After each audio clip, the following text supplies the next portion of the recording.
बिहार में पैदा होने के लिए भी संघर्ष करना पड़ता है और जब संघर्ष करके हम पैदा हो ही गए हैं तो संघर्ष करके इतिहास बना ही देंगे।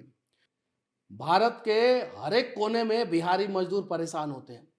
बिहारी लोगों से जो है लोग काम करा लेते हैं। यूपी का भी वही हाल था, लेकिन यूपी में एक सशक्त मजबूत मुख्यमंत्री आ गए। आज यूपी के मजदूरों के साथ गलत नहीं होता है, क्योंकि उन्हें पता है कि वहां से कार्रवाई हो जाएगा।